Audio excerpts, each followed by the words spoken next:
Mario Mitaj ishte pjesë e Shqipërisë në miqësoren e humbur me shifrat 1-0 ndaj Izraelit. Sipas mbrojtësit Kuqezi, paraqitja kishte qenë e mirë dhe duheshin vlerësuar të dyja anët e medaljes. Të them të drejtën, për mua ishte një test pozitiv. Ne bëm një ndeshje të mirë me shumë gjëra pozitive. Normalisht duhet të marrin edhe gjërat negative që duhet të përmirësojmë, por besoj që thjesht duhet të sistemojmë disa gjëra me trajnerin dhe në të ardhmen do të kemi rezultate më pozitive. Luksemburgu?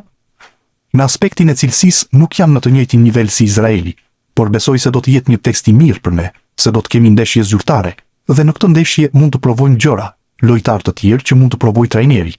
Por besoj se gjithmonë është mirë të luajmë miqësore, të shohim në çfarë gjendje jemi dhe çfarë kemi për të përmirësuar.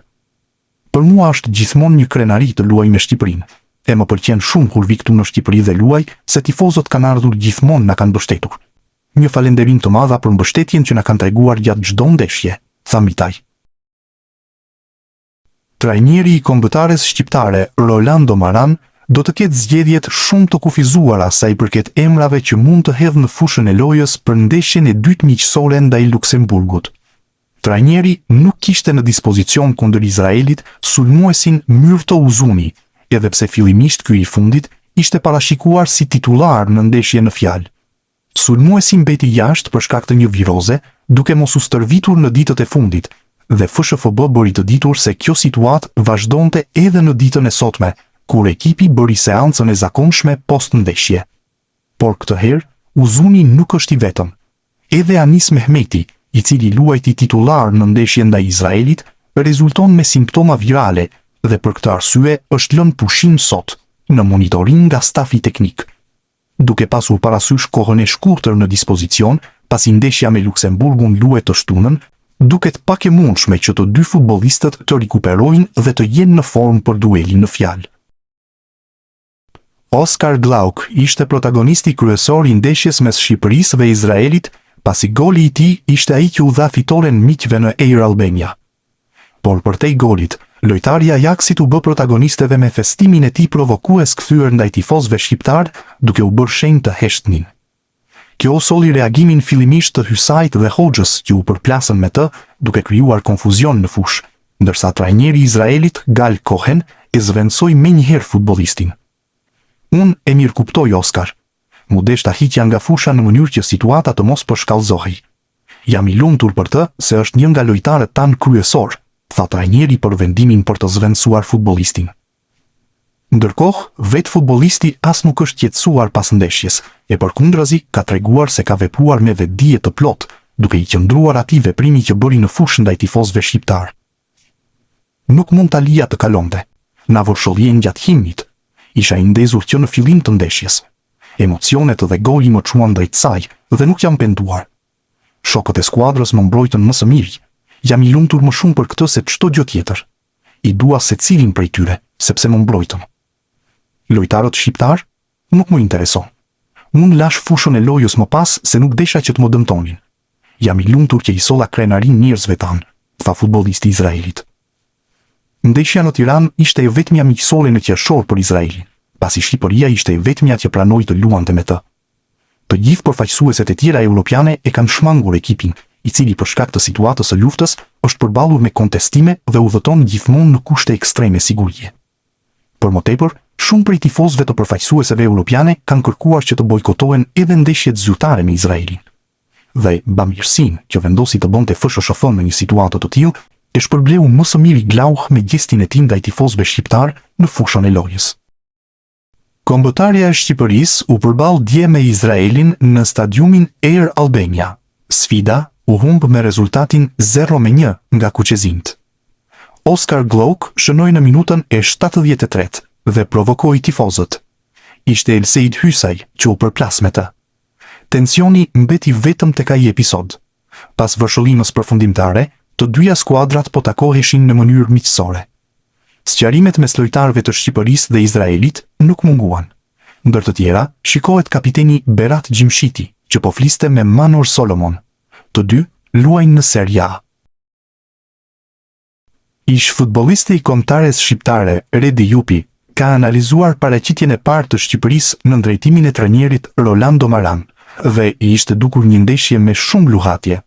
A i bëri të qartë se priste diçka më shumë nga tekniku, ndonse theksoi se i duhet dhënë kohë pasi ishte vetëm fillimi i punës.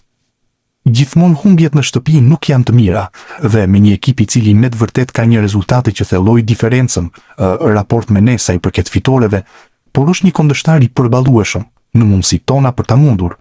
Një ekip që teknikisht që luan mirë, me lojtar të shpejt, por e ka të vështirë për të shënuar. Kishim më shumë mundësi të vinim në vështirësi. Mua më pëlqeu deri diku pjesa e parë, por pjesa e dytë nuk është se shkëlqeu në pjesën e parë, por ishim pak më mirë. Por në pjesën e dytë ishim më konfuz. Deri në fund ishim konfuz me lojën. Disa lojtarë nuk u futen si presin, por në përgjithësi nuk mund të quhet një ndeshje pozitive, se me humbjet në shtëpi do ishte pak paradoksale t'i quanim të tilla. Golat, ky nuk është problemi më i madh. Mungesa e shënimit patjetër na shqetëson, se po të mos shënosh gola, për të mos humbur ndeshjen duhet të barazosh të paktën. Problemi që mua nuk më pëlqeu është konfuzioni, që është pak e vështirë dhe më duket limit që të kesh një mënyrë loje në kokë. Dhe pastaj atë limit t'ua përshtatësh lojtarëve që mbase nuk e kanë të përshtatshëm. Mu duk pak atipike vendosja jonë. Nuk ishim lojtar nga e djathta, për shembull, që ishte vetëm Hysaj. Broja kishte pozicion tjetër. Patjetër që trajneri ka një tjetër ndeshje për të bërë. Është vetëm ndeshja e parë e tij. Mua më shqetëson gjithmonë, ashtu si tha Mehmeti, që bëm një ndeshje shumë të mirë. Më shqetëson ky perceptimi i gabuar që këta kanë për ndeshjet. I falet se mosha është e re e tjerë. Po trajneri ishte pak, duhet ta kishte përcaktuar pak më mirë. Ai nuk do thotë që nuk ishte ndeshje e mirë, mora pozitive e negative, por e kishte perceptuar mirë, që kishte marrë mesazhet e duhura. Unë shpresoj shumë në inteligjencën e tij. Personat inteligjent mësojnë nga humbjet dhe din ta kthejnë në mësim. Janë ata që mësojnë shpejt, që marrin shpejt mesazhet nga skuadra dhe ndeshja. Se objektivat nuk janë të fitojnë miqësoret. Ne moralisht patjetër na godasin këto, por objektivi ynë është të shkojmë në Europian. Tha ndër të tjera Jupi për Supersport. Kombëtarja shqiptare e futbollit është mundur me shifrat 1-0 përballë Izraelit në ndeshjen miqësore të luajtur në Air Albania. Kuqezinjtë u mposhtën me rezultat minimal, edhe pse provuan disa herë të vinin në vështirësi ekipin kundërshtar. Por ashtu si në periudhën e Silvinjos, edhe në drejtimin e trajnerit të ri Rolando Maran, kuqezinjtë shfaqën sëmundjen e vjetër, ato të 0 gjuajtjeve në 4 këndor.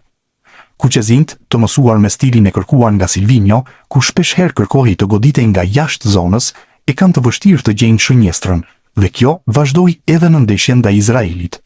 Sipas të dhënave zyrtare të UEFA-s, kuqezinjtë tentuan 13 gjuajtje drejt portës, me 7 prej tyre që përfunduan jashtë dhe me 6 që u bllokuan nga kundërshtarët. Me pak fjalë, 0 mes shtyllave. Një statistikë që është përsëritur shpesh edhe në të kaluarën me kundërshtar më të thjeshtë në letër, duke u kthyer në një telash jo të vogël për të zgjidhur për trajnerin Maran, të cilit sigurisht do t'i duhet pak kohë për të gjetur ilaçin për një situatë të tillë. Alen Sherri e nisi titullar te kombëtarja e Shqipërisë, që u mposht me rezultatin 0-1 nga Izraeli. Miqësorja në Air Albania ishte e dyta e portierit Sherri me fanellën kuqezi, ndërsa e para si titullar.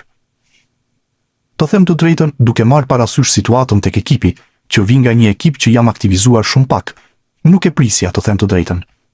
U mundova të jap maksimumin. Nuk ke nevojë për motiv kur luan për kombëtaren. Unë e provoj për herë të parë sot. Kur luan me kombëtaren, është ndjesi që të ecin këmbët vet, hidhësh vet, është ndjesi komplet tjetër. Më vjen mirë për paraqitjen, por shumë keq për rezultatin. Duke parë dhe lojën, shpresoja shumë që minimumi të merrnin nga kjo ndeshja një barazim. Krijuam shumë raste, kishim mundësi për të fituar ndeshjen, por që u ndëshkuam nga një kundërsulm. I pari që njoftova?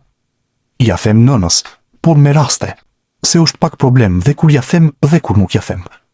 Kur nuk ja them, mërzitet që nuk luaj. Kur ja them, ka shumë emocione se do luaj. Këtë herë i thash rrjeqet. Krenar për fëmijën e vet. Është diçka shumë e rëndësishme për familjen tonë. E kam pritur shumë gjatë. Më erdhi në një moment që nuk e prisja, por që jam shumë krenar që ndodhi në vendin tim. Para prindërve të mi, familjes sime dhe djalit tim, është shumë e veçantë për mua. Dhe kjo gjë më bën shumë të lumtur. U shpreh Sherri për Supersport. Trajneri i kombëtares, Rolando Maran, është shprehur pas ndeshjes së tij të parë në Stolin Kuqezi se i kishte parashikuar vështirësitë që do kishte ekipi në një proces mësimi, duke u përshtatur me idetë e tij. Një mëkat. Sot shpresoja të merrja një fitore për tifozët, për ne, sepse kur e nis një punë, është mirë ta nisësh mirë. Pjesërisht loja ishte mirë, më pak një pjesë tjetër. Ajo që më pëlqeu ishte ku munduam të bënim ndeshjen, në nivel situatash që kishim shumë, jo gjuajtje. Pastaj humbëm pak ekuilibrin, dhe ky është aspekti ku duhet të punojmë që të mos kemi humbje ekuilibri. Jam dakord se në pjesën e parë bëm më mirë, se kishim ekuilibër sipas meje. Mungoi në pjesën e dytë. Në pjesën e dytë për të bërë më shumë, humbëm ekuilibrin, dhe aty u bë më e vështirë, se Izraeli është ekip shumë teknik dhe e vështirë ta ndalojmë pa kohën e duhur të presionit. Pozicionet janë të lehta. Duhet të kemi 5 lojtarë në të gjithë sulmin që ndorohen. Nga një anë nga karakteristikat, vendosa lojtarët ku ndjehen më mirë. Vendosa Hoxhën, që ishte më i hapur, të ndorohej me Mehmetin. Nga ana tjetër, kishim Laçin dhe Hysain që në mbajtje topi duhej të bëhej i pestë. Sipas meje nuk bëm keq në pjesën e parë, por në të dytën, kur e sheh që sa humb ekuilibrin nisin kundër sulm, bëhet më e vështirë. Koha ishte e paktë, por edhe sot më shërbeu shumë të shihja disa situata në fushë që do jenë mësim për ne. Se unë po mundohem të bëj diçka më shumë, të luaj më shumë në gjysmë fushën kundërshtare. Kjo ka sjellë më pak në disa pjesë të tjera, dhe duhet të gjejmë ekuilibrin. Për fat të keq është humbje. Është më mirë të punosh me fitore, por më dha input mbi aspekte të rëndësishme që të punojmë me këta lojtarë në vijim. Lojtarët janë munduar të bëjnë gjërat që i kanë kërkuar, kanë vënë përkushtimin. Padyshim disa gjëra duhen përmirësuar, por e prisja këtë. Ishte ndeshja më e parehatshme, jo për vlerën, por llojin e kundërshtarit, që janë të mirë në mbajtje topi e që mund të na krijonin probleme me presionin, dhe që duhet ta përmirësojmë. Broja? Ai duhet të ishte më shumë pikë referimi qendrore, por karakteristikat e bëjnë të lëviz. Sipas meje ai duhet jetë më shumë pikë referimi. Për to ishte hera e parë, ka punuar 3 ditë me mua, ka gjëra që duhet përmirësuar. Por ai u mundua të bënte gjëra që i kërkova, por edhe shkoi të gjente hapësira në krah, se sulmuesi ka nevojë të gjejë kontaktin me topin në momentin kur nuk e çonim ne te ai. Janë gjëra që duhet të sistemohen. Nuk mund të jemi lumtur për rezultatin, por për paraqitjen them se pash gjëra pozitive e negative.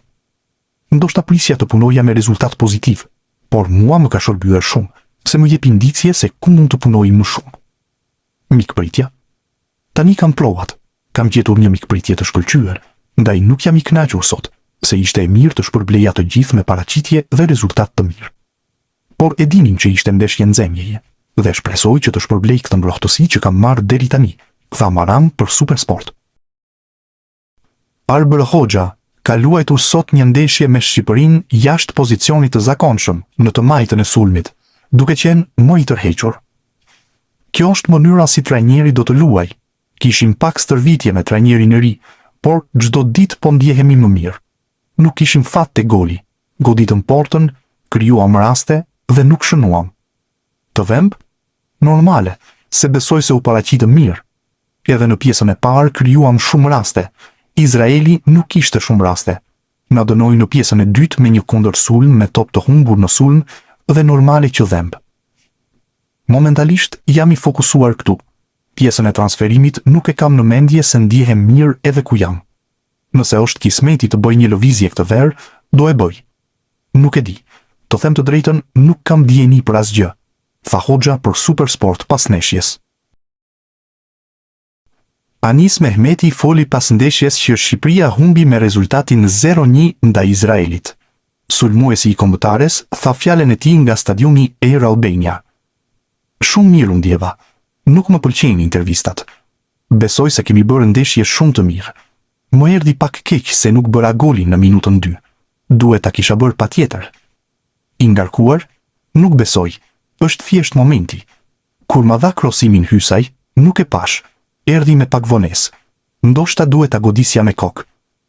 Roli? Fazën defensive e bëja si sulmues. Kur ishim me topin, isha si numër 10, por majtas. Se Arber Hoxha ishte sulmuesi i krahut dhe unë isha në rolin e 10, por majtas. Laçi në rolin tim dhe Hysaj me topin shkonte djathtas. Ky është pozicioni i preferuar. ose sulmuesi i krahut, Majtas. Premier League? Jam gati. Kam punuar për këtë moment. Shpresoj të jap maksimumin. Ëndër të luash në Premier League. Jam shumë i gëzuar dhe jam gati. Ndryshimi në stol? Me këtë trajnerin e ri, kam ecur mirë. Sot fillova në formacion dhe po vazhdoj. U shpreh Mehmeti për Supersport. Kristian Aslani foli pas ndeshjes që Shqipëria humbi 0-1 ndaj Izraelit. Miqësoria u luajt në stadiumin Air Albania. Ka qenë shumë pozitiv. Trajneri është shumë rob i mirë, do pressing të lartë dhe agresivitet. Kemi pasur vështirësi në pjesën e parë, sepse ishin me 2 mesfushor dhe unë me Ramadanin ishin pak do dalim apo jo. Në të dytën, gati shkuam 1-1. Na vjen keq. Pësuam atë gol dhe na vjen keq sepse besoj kemi bërë ndeshje të mirë sot. Zgjedhjet i bën trajneri, por të gjithë çunat janë gati. Është shumë e vështirë të luash 2 ndeshjet e fundit, kur ka mbaruar kampionati. Jemi stërvitur të gjithë mirë. Tani, presim Luksemburgun. E ardhmja? Nuk e di. Beshiktashi ka të drejtë blerje deri më datë 15. Jam gjetur shumë mirë atje, kam luajtur të gjitha ndeshjet. Shpresoj të ri atje. Nuk i dihet. U shpreh Aslani për Supersport. Elseid Hysaj ka qenë përsëri protagonist në të 2 fazat e lojës për kombëtaren shqiptare në ndeshjen ndaj Izraelit. Të them të drejtën, kur luaj me fanellën e Shqipërisë, është objektivi të jap maksimumin derisa të kem fuqi, dhe kështu do të vazhdoj derisa t'ja dal. Ky është një trajner i ri, ka ide të reja, që besoj me kohën do sistemohen, se kemi pasur vetëm 4 ditë kohë që të rregullojmë aksione mbrojtëse e sulmuese. Por është pozitiv, sheh një lojë më sulmuese se sa kemi bërë më parë. Shpresoj që të gjitha të ndihmojmë që të jemi më mirë për ndeshjet e radhës. Tensioni? Futbolli kështu është. Unë nuk kam qejf të bëj këto skena. Por në momentin që pash lojtarin me gishtin në buzë duke u thënë tifozëve të pushonin, është impuls momenti. Kërkoj falje. Janë gjëra që ndodhin në futboll. Shqyr nuk ndodhi asgjë e rëndë. Unë jam pa kontratë. Jam 2 ndeshje për këtë vit. Pastaj kam folur me menaxherin. Po punon, do gjejmë situatat më të mirë, më të vlefshme dhe pastaj do tregoj. Se për momentin nuk më ka thënë as mua diçka. Tha Hysaj për Supersport pas ndeshjes. Rolando Maran debutoi me humbje te kombëtarja shqiptare. Kuqezin të mposhtën me rezultatin 0-1 nga Izraeli në stadiumin Air Albania. Golin e vetëm të miqësores e shënoi Oskar Gluh në minutën e 73. Maron mund të ngushëllohet me faktin që 2 trajnerë që shkruan historinë me Shqipërinë, po ashtu debutuan me humbje. Fillimisht, Gianni De Biasi, që njihet edhe si mik i Maran, ishte në stol për një miqësore në ndeshjen e parë.